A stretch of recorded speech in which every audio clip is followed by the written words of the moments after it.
Yesuus tudugoma waaqamo namootatu olola qaaqa. Gara barumsa kenna haqa dhokatte baasuu kutaa jahaffaa baa isiniif qabadhee dhufetti ceena. Ragaan afraffaan warroonni Yesuus waaqa jedhanii yaadan yookaan dubbatan dhiyeeffatanii ragaa wangeela Yohaannis boqonnaa tokko hanga lamaa jiru. Inni sunis maal kan jedhu sagalichi jalqaba waan hundumaa dura ture, sagalichi waaqayyoon bira ture, sagalichi ofii isaa waaqayyo ture, inni kun jalqabumaa jalqabee waaqayyoon bira ture kan jedhu. Mee takka takkaan qabxii kana haa ilaallu. Sagalichi jalqaba waa hundumaa dura ture. Okay. Sagalichi xumurarra waaqayyoon eega ta'e sagalicha sanamma waaqayyoon bakka haa buufnu. Sagalichi jalqaba waan hundumaa dura ture ka jedhu kana waaqayyo jalqaba waa hundumaa dura ture yoo jenne danda'ama inni danda'ama. Okay. Qabxiin duraa kun sirriidha. Kalammataatti taraa sagalichi waaqayyoon bira ture. Amma iddoo sagalicha maal galchina? Maaliif sagalichi xumurarra waaqayyo waan ta'eef waaqayyoon haa galchinu. Waaqayyoon bira ture. Waaqayyoon bira ture. Danda'ama. Waaqayyoon bira turu. Hin danda'amu. Ammallee qabxii sadaffaatti taatarru. Maal kan jedhu? Sagalichi ofii isaatiyyuu waaqayyo ture kan jedhu. Sagalichi ofii isaatiyyuu waaqayyo ture. Hayyeemee amma iddoo sagalichaa waaqayyoon haa buunu. Waaqayyo ofii isaatiyyuu waaqayyoon ture. Waaqayyo ofii isaatiyyuu waaqayyoon ture. Yoo jedhame danda'ama. Hin danda'amu. Hayyee maaliree wanni kun? Mee ibsa kana itti deebuun duratti gara warroota waaqayyo tokkollee sadihillee jedhanii dubbatanitti haa deebinu. Waaqayyo tokkollee sadihillee jedhanii warra yaadan. Dhuguma waaqaaf Yesuusiif hafuurri qulqulluun wal qixa laata? Hayyee mee warroonni waaqni tokkollee sadihillee jedhanii waaqni tokkollee sadihillee jettan kuni waaqa tokko sadihiiti moo sadihii tokkooti jedhaati gaafii jalqabaa gaafadha. Eega sadihillee ka jettan taate tokko haala sadihii qabu moo sadihii walitti deebi'ee tokko ta'u jedhaani. Tokko sadihii jechuun yookaan kana fudhatan taate waaqumatu yeroo garii Yesuus hin ta'e yeroo garii hafuura qulqulluu ta'a. Kanaafuu waaqni addumatti waaqa gaafa garii Yesuusi gaafa garii hafuura qulqulluu ufi ammoo waaqa sadii hin jennu. Kana jechuun maali? Waaqni ni jijjiirama. Namni waaqni tokkollee sadihillee jedhee waaqni tokko sadihiiti jedhu namni waaqni foon uffatee jedhu kanama ta'ee gara dachii dhufee yaadu maal jechoo isaati afaan biraatiin? Waaqni akka gaararraan yookaan ammoo isisti ka jedhamu tokko jijjiiramutti yeroo garii waaqa ta'a, yeroo garii Yesuusin ta'a, yeroo garii hafuura qulqulluu ta'a. Na'uudhu billah. Mee sammuu maaltu? Waaqni foon uffatee dhufe jedhee yeroo yaadu. Waaqni foon uffatee gara lafaa dhufe dura maal ture? Dura hin qabu foon.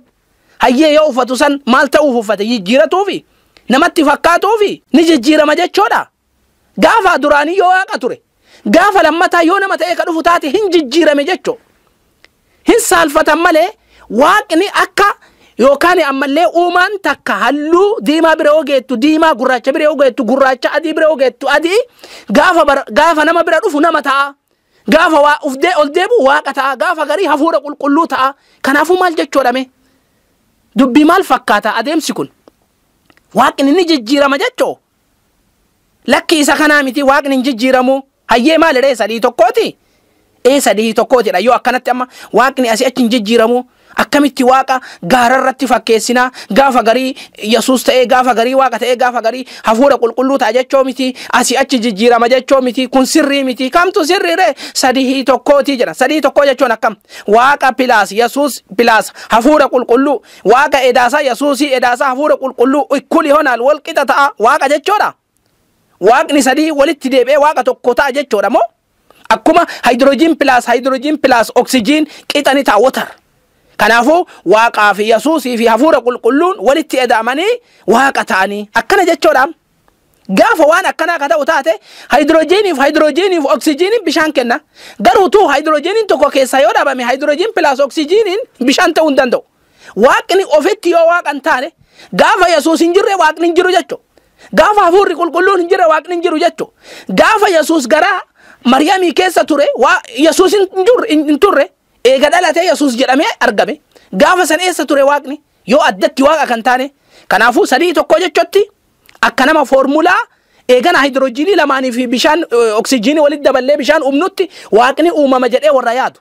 lakki kana miti tokko sadiiti yeroo garii waaqa yeroo garii yesuus yeroo garii hafuura qulqulluu namni jedhee yaadullee waaqni akka uuman bifa jijjiirattutti innillee bifa jijjiirata gaafa garii foon uffatee nama bira dhiyaata kunillee waan malu miti jechuun na'uudhu billah gabaabbinnaa warri waaqni tokkollee sadii jedhu gaafin gabaabduu nuti gaafannu kam tokko sadiiti moo sadii tokkooti qofa gaafin kenna isu garin nama kana nu ibsuuf jecha maal jedha beektani waaqni tokkollee sadihillee fakkeenya meesinii kennu kenni fakkeenyaaf anin jira okay atin jirta hafuurri koo kun amma sin dhagaartan kun jira jirta jechaan dubbataa jiru jira jirta kuni ammoo walit deebi'ee tokko jedhama malee sadiin jedhamu ati atuma hafuurri kan keekeetuma maay yoo jedhe namni tokko fakkeenyaaf qabeenyummaadha mana kan koo fakkeenyaaf mana kan koo uffata koo kophee kan koo hafuura koo sagalee koo jecha koo qabeenyi koo ana ta'uu hin danda'u my possessive adjective or possessive pronoun wanti qabeenyummaa agarsiisu hafuura waaqaa sagalee waaqaa ergamaa waaqaa maalii waaqaa gabricha waaqaa akkamiin waaqa ta'uu danda'a akka isaati malee isaa miti kopheen kiyya ana ta'uu hin danda'u namni hafuurri waaqaa waaqa jedhu kopheen kan keellee si jechuun salphatu maaliif atin jirtaami hafuurri kan keen jiraami jechi kan keen jiraami kopheen kee hoo jaakkeettiin kee hoo surreen kee hoo rifeensi kee hoo ijji kee hoo itti lakka'ika yoo kalaakkooftu taate qabeenyi koo kana qofaa miti kana mara itti lakka'i tokko jedhi ka kopheen kee si jedhi kopheen na bira ture ka ana ta'uu hin danda'u maay jedhee namni tokko qalamni kiyya dura qalamni ture qalamni ana bira ture qalamni ana ture jechuun danda'u qalamni ana bira ture kiyya ture ana ta'uu hin danda'u kiyya ta'uu danda'a malee maayin qabeenyummaa agarsiisa malee nama ta'uun agarsiisa jechuudha. Gariin namaa killeedhaan fakkeenya kenna killee nama jirtiimi ka gubbaa sun hin jira gogaan isaa ka gubbaa achiin duuba adiin keessan jira mi diimaan hin jira killeeliyuu yoo puphaa yookaan killee ka jenneetiin nuti fudhannu san illee ka fudhattu taate afurtu jira. Eegana kan gubbaa irraa ka gogaa gubbaa irraati ani adiin takka haphiin takka jirti. Sadii miti afuri yeroo garii adiin fakkeessuudhaaf deeman kuni martuu hin danda'u. Maalif jennaan gonkuma waaqni tokko illee sadiillee yookaan sadiillee tokko jechaan akka fakkeenya du'aa yookaan hiikan qabne ta'e nama aqliidhaan xiinxaluu danda'uuf ifa galaadha jechuudha. Dhuguma waaqni gara Yesuusitti jijjiirame jechuun danda'ama laata mee ragaadhaan haa ilaallu. Ragaa Milkiyaas raajichaa 3:6 maal jedha itti fufees ani waaqayyo waan ta'eef hin geeddaramu hin jijjiiramu waaqni jijjiiramu jedhaara. Garuu namni maal jedhaa jira ani jijjiiramaa rakkoon qabu dandeettii qaba waan taateefi jechi isaa sun fudhataman qabu nutiin jijjiirama beeknaa waaqarra beeknaa warra jedhu warri waaqni ni jijjiirama jedhu warra Yesuusiin irrallee waaqarrallee hin beekna jedhee yaadu jechuudha. Ammas hojii ergamoota boqonnaa 38 irratti maal jedha waaqayyo Yesuusii nama Naaziriitii kana hafuura qulqulluudhaan dibe waaqayyo kabiro Yesuus kabiro hafuura qulqulluu kabiro me amma kana waaqayyo Yesuus waaqayyo ka jedhamu taate maal jennare waaqayyoon dibe ntaam waaqayyo Yesuus illee waaqayyo ka jedhamu taate bakka buusaa ka waaqayyo Naaziriitii waaqayyoon dibe waaqayyo akka waaqni Yesuus kan biraa hafuurri qulqulluu kan biraa ta'e ragaan ifa galaadha osoo tokko ta'eeti jechi kun amma akkam gooname hayya Yesuus eega waaqa akka ta'uu bakka buusaati dubbisa hiikan kennu ammas Wangeela Maatiyos boqonnaa 4 jalatti ergasii Yesuus seexanaan qoramuudhaaf hafuura qulqulluudhaan eenyu ka qoru seexana eenyuun qora Yesuusiin ammallee kan fuudhee deemuun eenyu hafuura qulqullu kanaafuu akkam jennaadha Yesuus seexanaan qoramee yoo jenne amma waaqa yoo jenne waaqni seexanaan qoramee ni deema sammuu akkamittu waaqni seexanaan qoramee fudhata ammallee bira tara hafuurri qulqulluun seexana ishi waaqni Yesuusiin qoruudhaaf waaqni waaqa qoruuf fuudhee deeme jedhama akka hafuurri qulqulluu waan biraa Yesuus waan biraa waaqni waan biraa ta'e ifa galaadha jechuun ammas Yesuus kan waaqaati moo Yesuus isumatu waaqa Yesuus waaqa biraa dhufe moo waaqa ta'ee dhufe Yesuus gara waaqaa dhaqa moo waaqa ta'ee gara samiitti baha yoo ka jedhamu taate namoonni tokko Yesuus foon uffate waaqni gara dachiititti foon uffatee dhufe ammoo deebi'ee jira maal ta'ee deebi'ee me amma ragaa wajjin halaallu ammas Qorontos isa duraa boqonnaa 3:23 jalatti maal jedha isin immoo kan Kiristoosi isin ka Kiristoos ammoo kan waaqaati Kiristoos ka eenyuut ka waaqaati kan waaqaati kan jedhamu kun qabeenyummaadha ergamaa waaqaati kan waaqa ta'uu hin danda'u qabeenyi koo ana ta'uu hin danda'u kopheen koo ana ta'uu hin danda'u manni koo ana ta'uu hin danda'u mana kooti yoo jedhe anaa miti ilma kooti yoo jedhe anaa miti jaartitoo yoo jedhe anaa miti kan waaqaati yoo jedhame ifa galaadha nama waaxiin tallee laaluu danda'uuf kana qofa miti maam gooftummaan jalqabaaf xumuraa ta'een nuti laata ta Yesuusiiti no dandeettii waa hundumaa ta'een nuti tan Yesuusi no mootummaan samiif dachii ta'een nuti ifa galaadha lagaa Qorontos isa dura boqonnaa 15:24 Kiristoos immoo gooftummaa hundumaa aboo hundumaa aboo jechuun dandeettii humna hundumaa golgoleessee mootummicha deebisee Waaqayyo deebisee jechuudha Waaqayyo abbatti erga kennee booda dhumti ni ta'a qiyaamaan akkamitti ta'a yoo ka jedhamu taate mootuma ofii qabateeti miti ergamee jira yeroo ergama ofii keessatti gooftummaan hundumaa tarabbii qofaati abbummaan aboon hundumaa dandeettiin hundumaa humni hundumaa ta'een nuti jedhe golgoleessee eeganaa mootummicha deebisee Waaqayyo kennee eeganaa jiruun addunyaan tun eeganaa qiyaamaan ni ta'a dhugaadha Nabi Iisaan alayhi salaam eega dhufee boodatti eeganaa ammallee seera haarawaan hin dhufu seera rabbiin ergamaa aalamaa ka rahmataa kan xumuraa ka eega isa booda nabiyyiin hin jirre ka rasuula alayhi salaatu wassalaam ittiin dhufeen eeganaa ammallee eega jiraatee booda innillee du'ee addunyaan hundi dhumattee mootumti ta rabbii qofa taatee eeganaa ammallee addunyaan xumura ni godhatti kun ragaa lafa kaahee jira jechuudha nama xiinxalluu danda'uuf dubbiin ifa gala akkasuma gara qabxii ittaanutti haa deebinu qabxiin shanaffaan maal ka jedhu Yesuus karaan dhugaan jireenyi ana jedhee kanaaf waaqa warra jedhuutu jira qabxiin shanaffaa warroonni Yesuus waaqa jedhanii dhiyeeffatan lafa kaa'atan maalidha Yesuus karaadhallee dhugaadhallee jireenyallee jedhee kanaafuu waaqa mee dubbii matan ifatti takka takkaan haa laallu wangeela Yohaannis boqonnaa 14 irratti maal Yesuus deebisee karichi dhugaan jireenyi anaan yoo ta'e malee eenyuyyuu gara abbaa hin dhufu inni maal jedhe ani maal jedhe karaadha kara jechuuf mana jechuun tokko karaan magaalaa tanaggeessoo jedhe magaalaa miti karaan kara magaalaan magaala way ka jedhamuu fi mangadinna madrashaa ka jedhamu galmi tokko miti karaan ka irra deemtu galmi bootaati itti geettu Yesuus yoo karaa ta'e galmi kan kee eenyure ufumaa karallee ufumaa galmallee karaa kana deemtee mana keetti galta'u jedhan karaan kun mana kan keeti karaan mana kee ta'uu hin danda'u manni itti galtu waan biraati karaa waan tokkotti geessu eega namni rabbiin rabbummaa waaqni tokko ta'uu isaa amane karaa jechuun barsiisa Yesuus Kiristoos Iisaan alayhi salaam tokkichummaa rabbii ilma namaa barsiise namni yoo barate malee yoo isa ergamaa ta'uu itti amane malee jannatan seenu hin seenu maaliif jennaan ifa baasee jiraachuu inni karaadha malee inni galmaa miti galmi eenyu tanamuu itti deemu waaqa tokkicha yookaan rabbii tokkicha jechuudha ammas ragaa wangeela Yohaannis 14 jalamee jiru laalame Yesuus itti dhufee barattoota isaatiin garaan keessan hin raafamin Waaqayyotti amana anattis amana Waaqayyo amana anattis amana jechuun maalimi isaan eega tokko ta'anii Waaqayyo amana anatti amana jechuun Waaqayyo waaqa ta'u rabbiin tokkicha ta'u anammoo ergamaa isaa ta'u amana kun ammoo eessatti argama jechuun keessanii mala itti dhufna kanas ammas Yohaannis 12:44 Yesuus sagalee isaa guddisee namni anatti amanu isa ana ergetti sanitti amane malee anatti namanne isatti namanne eenyutti amanna nutam nama tokko mee namuma eegana ammallee Yesuus goofta jedheetiin eegana dhaadatu tokko bira dhaqaati Yesuusitti amantamu eenyuun gabbarta jedhani ati Yesuusin gabbartamu waaqa gabbarta waaqa siin jedha eenyuun bulta ati Yesuus immoo waaqa hoo jetteen haadhaadannoodhaaf Yesuus jedhu malee ka inni gabbaru eenyu waaqa inni maal jedha anatti ka amane anatti miti isa ana ergetti amane isa ana erge amane jechuun ammoo maal yoo ka jedhamu taate ammas mee ragaa taanu haalaallu Yohaannis 5:24 dhuguma isinitti hima dubbii koo dhagahee isa ana ergetti kan amanu jireenya bara baraa qaba eenyutti anatti miti ana waaqummaa kiyyatti isa ana ergetti nama rabbi amanetu jannata rabbii seena nama rabbi amanetu salphina akiraa jalaa baha malee eegana ammallee ka Yesuus goofta jedhee lafa dhiitee miti ka isaan dhaadate kanaa miti jechuudha inni du'a keessaa gara jireenyaatti darbe malee gara firdii hin dhaqne ragaawwan kana hunda ammoo ifa godhee lafa kaa'u ragaa wangeela Yohaannis 17:3 maal jedhe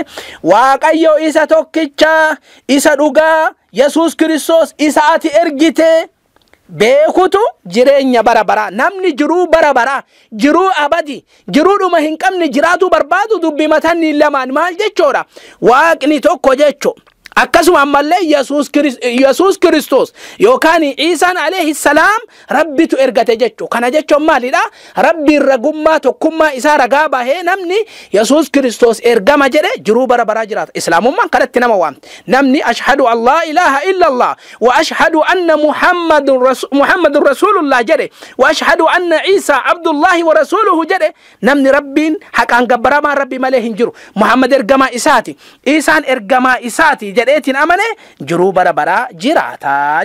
Ragaan jahaffaan warroonni Yesuus waaqa jedhanii dubbatan dhiheeffatanii Yesuus dinqiiwwan hojjate du'aa kaasee jaamaa fayyisee kanaaf kan kana fakkaatu hojjate kanaafuu waaqa jedhu. Dhugama dinqiiwwan garagaraa hojjatuun waaqa nama taasisaa laata? Yoo dinqiiwwan garagaraa hojjatuun waaqa kana nama taasisu taate isaanan armaan gadii kanaan hoo maal jedhan laata? Mee wal wajjiin haa ilaallu. Mootota isaa lammaffaa boqonnaa 42 irraa hanga 44tti Elsaa'iin buddeena eeganaa 20 garbuu 20 nama 100 nyaachisee irraa akka hafu taasisee jira. Kanaafuu Elsaa'iin waaqa ta'uu danda'a. Lammaffaa mootota isaa lammaffaa boqonnaa 16 irraa hanga 17tti Elsaa'iin ammas jechoodha waaqa kadhatee yaa Waaqayyo akka inni argutti hadaraa ija isaa baniif jedhee nama ija jaamaa fayyisee jira. Kanaafuu Elsaa'iin waaqa ta'uu danda'a. Sadaffaa mootota isaa lammaffaa boqonnaa 5 9 irraa hanga 14tti yoo laalle jechoodha Na'amaaniin Elsaa'iin Na'amaaniin ajajee qaamni isaa dhagni isaa fayyaa hin qabu akka laga Yordaanositti si'a 7 cuuphatu ajajee eeganaa innis akka inni ajaje san raawwatuudhaan dhagni isaas deebi'ee qullaa'ee fayyee jedha. Kanaafuu Elsaa eeganaa ammallee waaqa ta'uu danda'a. Ammas afraffaa mootota isa duraa boqonnaa 17 21 irraa hanga 22 yoo ilaalle jechoodha Eeliyaas du'aa kaasee jira. Waaqayyoon kadhatee jechoodha yommus inni si'a 3 mucicha irratti kan du'e irratti diriiree yaa Waaqayyo gooftaa ko hadaraa lubbuu mucaa kana akka itti deebi'u godhi jedheeni hogguma san eeganaa ammallee Waaqayyoon inni kadhate Waaqayyo kadhaa Eeliyaasii dhaga'ee fi mucichillee lubbuun itti deebite.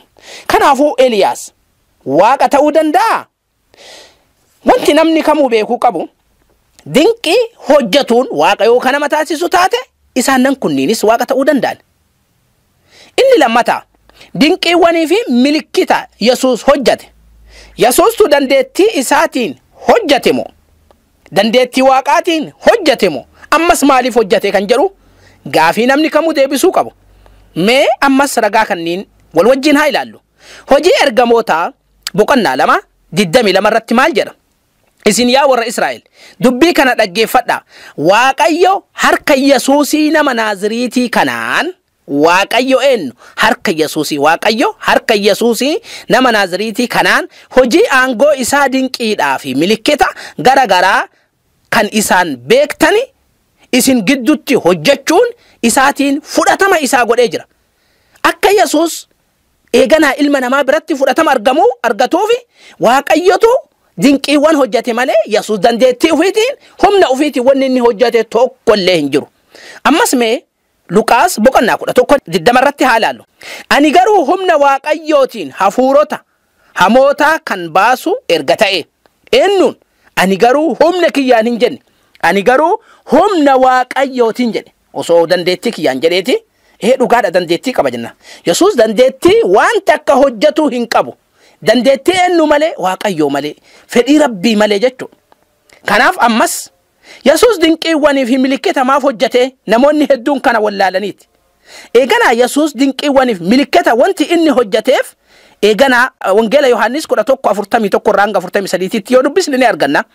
Maaliidhaaf akka hojjate? Kana booddee isaan dhagicha awwaalichaa fuudhanii Yesuus garuu ol ilaalee yaa Abbaa anaaf dhaga'uu keetiif sin galateeffadha. Akka ati yeroo hundumaa anaaf dhageessus ani ni beeka. Garuu namoonni as dhaabbatan kun akka ati ana ergite haa amananiif akka ati ana ergite haa amanani akka ani ergamaa ta'e natti haa amanani eegana ammallee du'aa naa kaasi jedheen. Yesuus wanti dinqii hojjateef maaliidhaaf?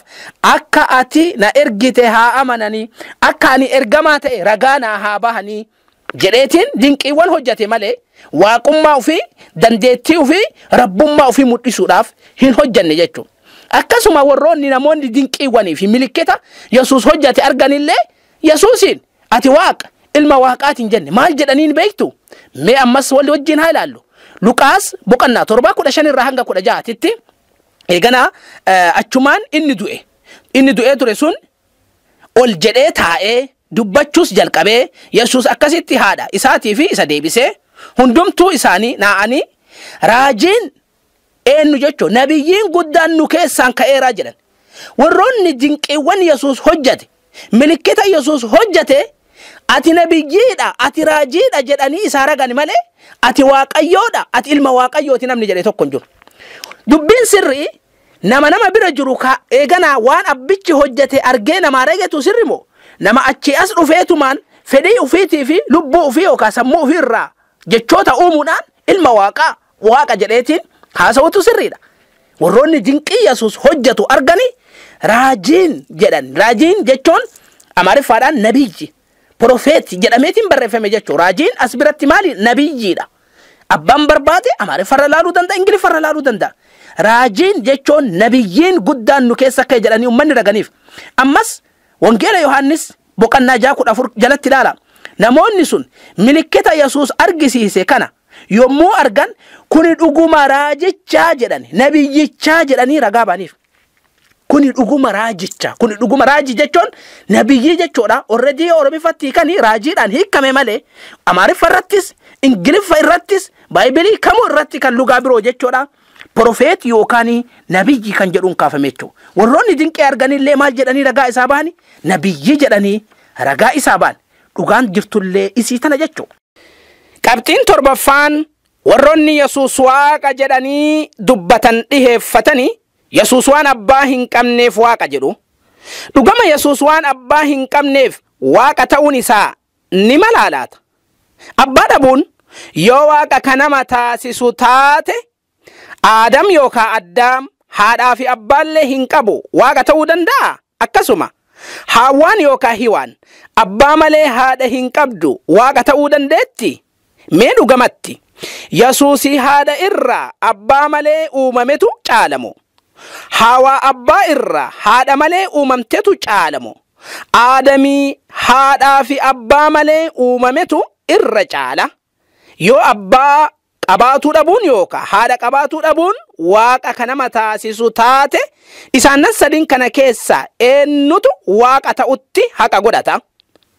Yesuus abbaa hin qabu jedhanii dubbatuu qofa osoo hin taane Aadamiif Haawaan akkamitti uumaman jedhanii hubatuun barbaachisa.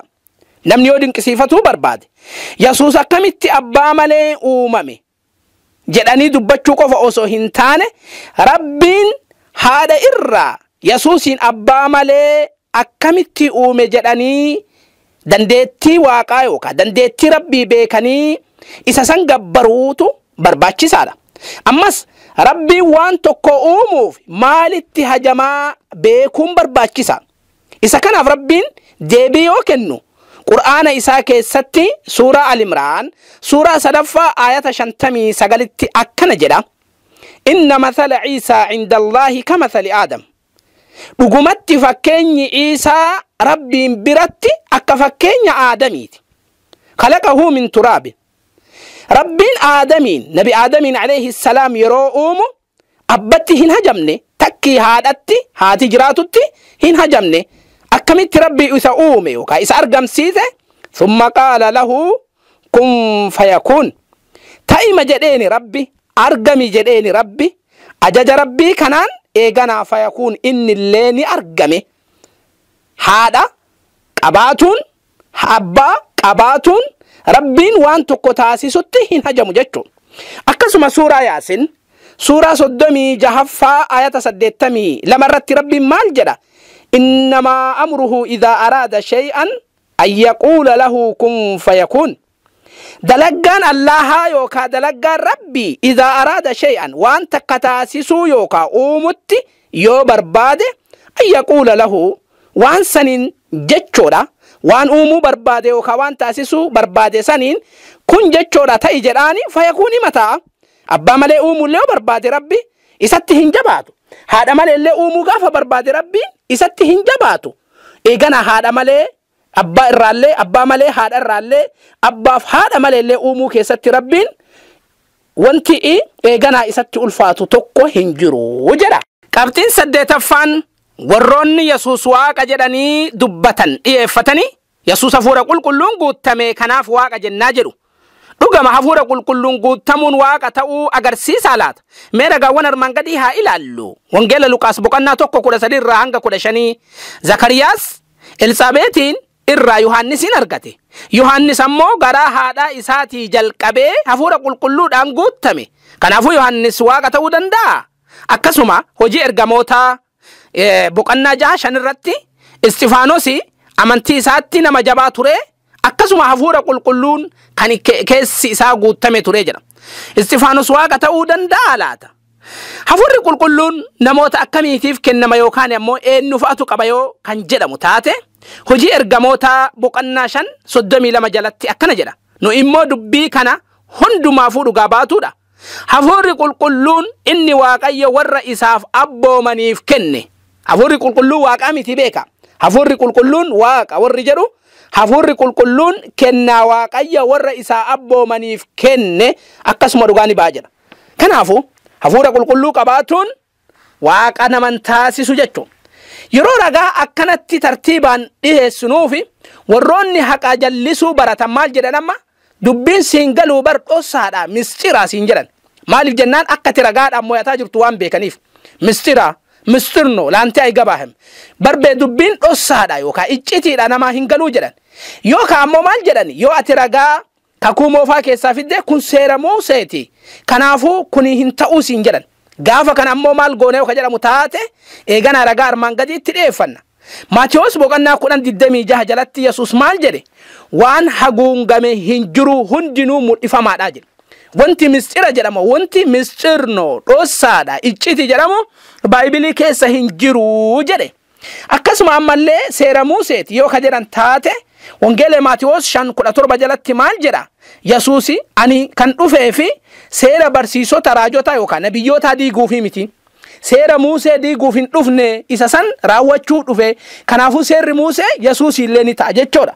Kanaafuu mistira jechuun illee nu jalaa bahuu hin danda'an. Seera Muuseeti jechuuf illee hin danda'ani jechuudha. Akkuma walii galaatitti dhaamsi eegana Yesuus dhaame mee wangeela Luqaas 12:4 irraa hanga 5 haala yaallu. Itti fufees yaa firoota koo ani isinittan himaa isin ajjeesanii isa booddee isa irraa kan hamtuu waan godhuu warra hin qabne hin sodaatina. Sodaachuu kan isiniif ta'u isinitti mul'isa erga ajjeesee booda adaba bara baraatiif qileetti darbachuudhaaf aboo isa qabu dandeettii isa qabu san sodaadha. Eenyu sun Rabbii dhugaa anaa miti kan inni jedhe ana sodaadhaan jenne isa ammallee ajjeesuu qofaa miti eega ajjeesee boodatti eegana qileetti gatuu danda'u ka qixaatuu danda'u isa san sodaadha. Eeyyee isinii himee jira isa sodaadha. Inni sun eenyu waaqa Rabbii tokkicha sodaadha jedhee dhaame jechuudha. Kanaafuu isa kana qabatuu qabani.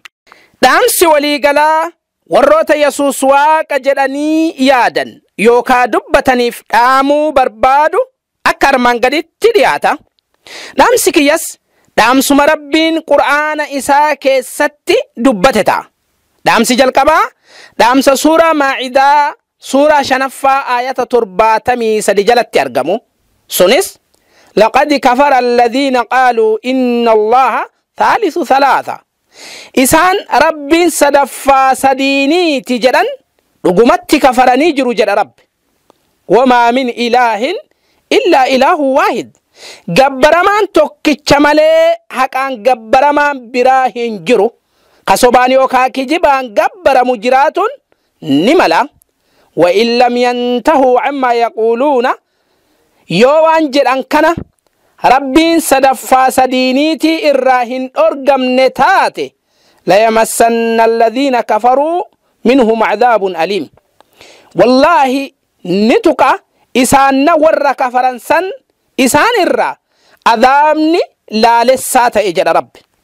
Akkasuma suuraa Nahl سورة كل جهفا آيات شنتمي تقر رتلي ربنا كنجرا وقال الله لا تتكذوا إلهين اثنين ربين وني قبروت إسات جدو لا تتكذوا هن قدتنا هيادنا قبرمتوتني لمتو جرايو كواكني لما جتني إنما هو قبرمان اللهان إله واحد قبرما تكو قفا فإيا يفرحبون أنا قفا صدات جد ربي تامسي وليقلا صدفا تامس سورة هشري سورة شنتمي سقل آيات الدمي سدجلت ترقمتا إني سكنا جدا هو الله الذي لا إله إلا هو إني الله إسا قبرمان رقا إسا مليه جر سني الملك موتي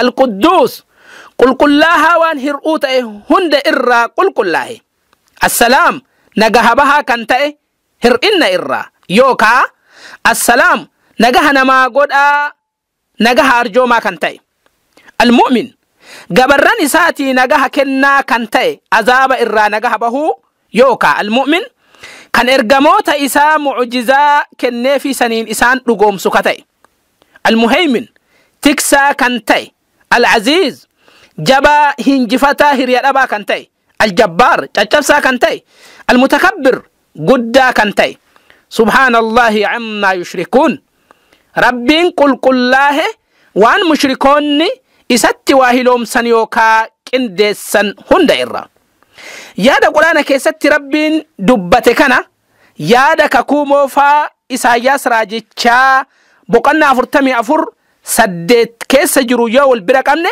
يادو تيهدو والفكاتو أرغن نجتشو إني سكنا جدا هن صداتنا هن إناس أني كان إسنتي هن هم نيري دران درسي إسنتي هن ملئف نيري إيغا إسن أناف أغباتو تا أنا مالي واقعيو كان برا جراري لا إله إلا هو أنا مالي واقعيو كان برا جراري هنجرو جتشو أنو كانان هنبكن هنجرو جرا أنو كانان هنبكن هنجرو كانان بكن هنجرو أنا مالي واقني هكان قبر مخبرا أكا هنجر جتشو واقعيون إني كتان جبان أنا مالي كان برا جراري هنجرو جتشو العزيز الجبار المتكبر ميلالا لغا ربين قرآن إساء كيست دبتي كان أمالي شافين بايبلي كيست يوكا كاكومو فا كيست هفين أكتي والفكاتو نما قلبي انت اللي في جتشو جلتا هند ربين نفاق جلتشو وانا رجي فتاني بسين قلتي فتا حاجة ساقنتا التانو سفت ربي مالفا جرون ولتي دي بنوتي نقاها كيسا نافترا